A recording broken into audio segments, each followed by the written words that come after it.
Mesdames et messieurs, en 18 mois, nous nous sommes attachés, les équipes et moi-même, à revivifier un secteur stratégique dans le grand dessein du progrès économique et social de notre pays. En effet, pour rappel, à l'issue du Conseil présidentiel consacré à la lutte contre la vie chère, tenu le 5 novembre 2022, d'importantes mesures avaient été prises par le président de la République pour des baisses immédiates sur les denrées de première consommation. Ainsi, le soutien au pouvoir d'achat des ménages fut effectif à travers des renonciations fiscales douanières, des subventions, mais aussi des augmentations de salaire dans l'administration publique pour un montant d'environ 1 600 milliards entre 2022 et 2023. Ce sont des renonciations fiscales, des subventions sur les hydrocarbures, les produits alimentaires, les salaires des fonctionnaires, je l'ai dit tout à l'heure. Rien qu'en 2022, notre pays a mobilisé plus de 6% de son PIB pour faire face à l'inflation qui était de 9,5% et qui est passée aujourd'hui à 3,5%.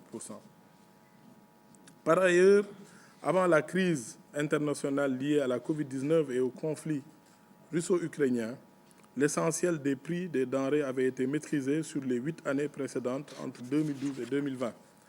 À partir de l'apparition de la crise, les actions entreprises ont permis d'agir sur des produits sous administration et de les maintenir à des niveaux moins élevés que dans la plupart des pays de la sous-région. Aussi, nous pouvons donner quelques exemples d'impact sur le coût des produits. Pour le pain, pour lequel, sans aucune intervention de l'État, une baguette aurait pu coûter jusqu'à 325 francs.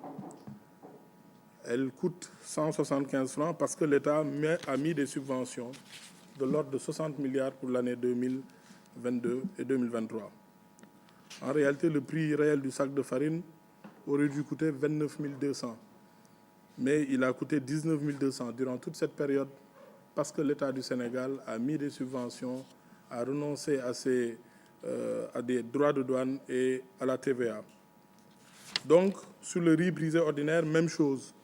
Beaucoup de renonciations fiscales et douanières qui nous ont permis de garder des prix en deçà des prix qui sont pratiqués dans la sous-région.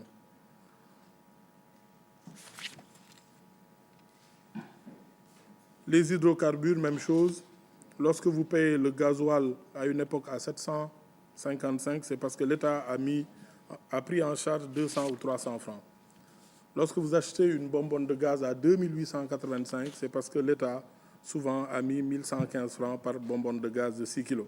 Il faut aussi ainsi noter, pour encore illustrer les efforts qui ont été faits par l'État du Sénégal, le président de la République sortant, que dans la sous-région, notre pays pratique les prix les moins élevés pour ce qui concerne le fer à béton, le ciment, le riz brisé ordinaire ou le sucre. Un seul produit sous administration est plus cher, nous en discutions tout à l'heure, Monsieur le ministre, c'est l'huile de palme, puisque il n'est pas produit dans nos pays, mais il est produit dans un ou deux pays de la sous-région, la Côte d'Ivoire et le Bénin. En effet, lorsque la tonne de ciment est à 90 000 francs à Abidjan, 110 000 francs à Bobo-Dioulasso, 88 000 francs à Bamako, il est à 74 000 francs à Dakar. Quand le kilogramme de sucre est à 750 francs à Abidjan, 700 francs à Bamako, il est à 650 francs à Dakar. Quand le riz brisé ordinaire est par exemple à 400 francs à Dakar, il est à 450 francs à Abidjan. Tout cela montre les efforts très importants faits pour soulager les ménages et améliorer le pouvoir d'achat. Je suis convaincu que dans l'intérêt de tous, ces efforts seront poursuivis. En ce qui concerne les moyens d'intervention, l'État a permis au ministère du Commerce de recruter 1000 volontaires pour renforcer la surveillance du marché et le contrôle des prix. Ce recrutement exceptionnel tend à faire passer le ratio agent par nombre de commerces de 1 pour 100 à 1 au lieu de 1 pour 500 commerces. Et le ratio de visites par jour d'une visite tous les 33 jours à une visite tous les 7 jours. Nous avons encore travaillé à rendre cette présence physique sur le terrain beaucoup plus efficace par la dotation de moyens logistiques, la modernisation des services. La revalorisation salariale, la mise en place d'une plateforme digitale centralisée de collecte de traitement de l'information, de surveillance du marché et des détaillants en particulier. La protection du consommateur, du commerçant et du consommateur a constitué aussi un pilier central de notre stratégie. Nous vous exhortons, Monsieur le ministre, à ne ménager aucun effort pour poursuivre sur cette lancée.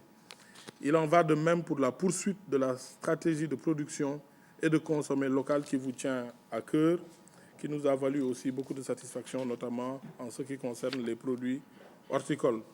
Les investissements dans les unités de stockage, nous en avons discuté tout à l'heure, pour la conservation de nos spéculations horticoles, la défense commerciale de nos entreprises, notamment dans le secteur des pâtes, des biscuits, de la métallurgie. Le renforcement de la spécialisation des services, nous l'avons dit tout à l'heure, le renforcement de la formalisation et du soutien aux PME, acteurs majoritaires du tissu économique de notre pays, avec un taux d'environ 99,8%. Monsieur le ministre, vous arrivez dans un département ministériel où les urgences vous assaillent et souvent ralentissent la cadence des réformes structurelles nécessaires. L'occasion qui m'est offerte ici est de vous souhaiter de faire mieux et plus au bénéfice de nos concitoyens et aussi celle qui me permet de réitérer à chacun parmi les femmes et les hommes valeureux ayant accompagné notre action ma satisfaction pour le travail abattu. Partagée entre la crainte de trop en dire et celle de ne pas dire assez, je me contenterai à leur endroit d'un grand merci. Merci pour votre engagement, pour votre dévouement inébranlable à la tâche, la passion contagieuse et l'exemplarité que vous mettez à l'ouvrage. Toutes les réalisations rappelées et d'autres avancées qu'il serait fastidieux d'énumérer n'auraient pas été possibles sans vos contributions de qualité, chacun en ce qui le concerne et dans un élan patriotique. Monsieur le ministre, cher ami, le mot « ami » n'est pas convenu et utilisé seulement pour la circonstance, car vous et moi savons que nos relations transcendent les clivages et les vicissitudes politiques. Elles ne sont non plus seulement professionnelles, mais se sont étendues à nos parentèles proches. Parce que je vous connais, je connais votre professionnalisme, votre envie de faire bouger les choses, et cela est rassurant pour le département. Car durant plusieurs années, j'ai partagé avec vous beaucoup de réflexions et je me suis nourri aussi de votre expérience ainsi que votre riche parcours sur le plan national comme sur le plan international. Avec votre profil, votre expertise reconnue dans le secteur de l'industrie et de l'agroalimentaire, de l'agriculture, je suis rassuré, le ministère est entre de bonnes mains. Et entre ces mains, je laisse cette belle maison en vous confiant ma famille. Monsieur le ministre, dans ce projet plein d'espoir, j'ai été appelé à servir mon pays à titre de ministre de l'Industrie et du Commerce. C'est avec humilité et détermination que je m'engage à honorer cette fonction avec toute l'intégrité, la méthode que vous me connaissez et le dévouement qui lui sont dus. En tant que nouveau ministre de l'Industrie et du Commerce, je mesure l'importance de cette fonction dans la transformation socio-économique de notre pays et je suis conscient de l'immense responsabilité qui m'incombe. Les urgences sont nombreuses, vous l'avez dit. Il s'agit de mettre en œuvre une politique visant à favoriser la prospérité du Sénégal dans le moyen et long terme, mais de lutter immédiatement contre la cherté du coût de la vie, comme l'a demandé le président de la République, Bassirou Diomaye Faye, et de permettre l'augmentation du pouvoir d'achat des ménages sénégalais, d'établir la bonne gouvernance, la transparence et la reddition des comptes comme principes fondamentaux de nos actions. Il est également urgent de répondre aux préoccupations de la jeunesse sénégalaise en termes d'emploi, à ses besoins en termes d'éducation, de formation professionnelle et de soutien dans l'entrepreneuriat. Ce nouveau ministère, fusion d'anciens ministères du Commerce et de l'Industrie, représente un enjeu critique pour la réussite du projet pour le Sénégal. En effet, l'industrie et le commerce sont les piliers de notre économie. C'est grâce à leur croissance que nous pourrons améliorer la vie de nos concitoyens. En réunissant ces deux entités sous une même direction, la mienne, il est question de créer des synergies et des collaborations plus efficaces. Cela nous permettra de favoriser la coordination des politiques économiques du Sénégal, mais également la simplification des procédures administratives, la cohérence des actions, leur optimisation menées en faveur du développement de l'économie nationale. Monsieur le ministre et chers neveux, en regroupant les compétences de votre ministère et les ressources du ministère de l'Industrie, il nous sera possible d'optimiser la gestion des filières productives et d'assurer une meilleure coordination des politiques commerciales et industrielles.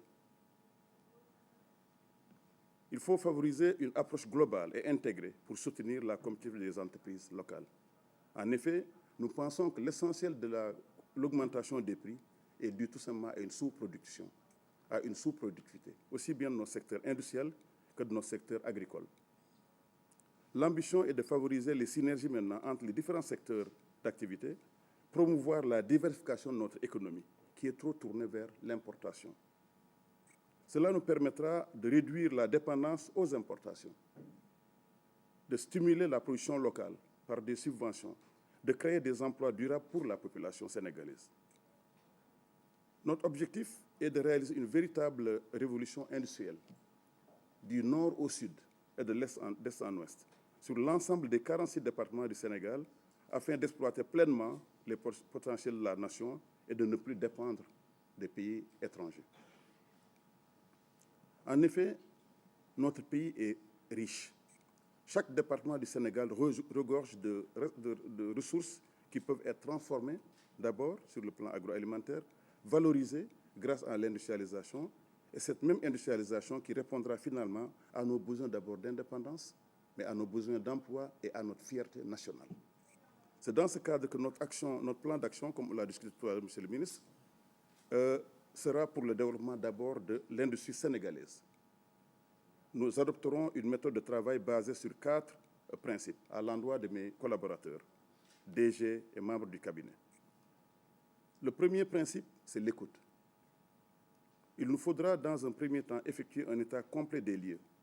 Et c'est l'occasion de demander à tous les directeurs généraux, dès demain matin, de venir à une réunion qui sera convoquée de coordination pour justement comprendre d'abord ce que chacun fait en ce moment-là et conduire en tout cas des enquêtes internes, analyser les données, les avis et vos recommandations afin de mieux comprendre les défis auxquels est confronté le ministère. Cette démarche nous permettra d'obtenir les informations nécessaires, c'est la démarche diagnostique, pour prendre les décisions éclairées et mettre en place des actions efficaces avec vous, ensemble. En s'appuyant sur ces analyses, le nouveau ministère pourra mieux définir sa mission, améliorer ses performances et atteindre les objectifs fixés, garantissant une gestion efficace et pleine, en rapport avec le ministre des PME qui est à notre côté. L'autre grand principe, c'est la rigueur. Monsieur le ministre, vous l'avez dit, je viens d'un grand groupe qui s'appelle Nestlé, suisse. La rigueur est un élément essentiel car elle garantit une exécution efficace de la mission et de la réalisation des objectifs fixés. En respectant strictement les processus et les procédures établis, les fonctionnaires pourront assurer une gestion transparente, équitable des activités. La rigueur nous permet également de maintenir la fiabilité des données et des informations, ce qui est crucial pour prendre des décisions éclairées, assurer la bonne marche des affaires du pays. En fin de compte, la rigueur induit, comme l'a dit le président Bassirou Diomaye Faye, à une meilleure gouvernance et contribue à renforcer la confiance des citoyens sénégalais, des partenaires commerciaux dans notre ministère. Le troisième principe, c'est la reddition des comptes à l'endroit de tous nos collègues du ministère et des deux ministères, j'allais dire.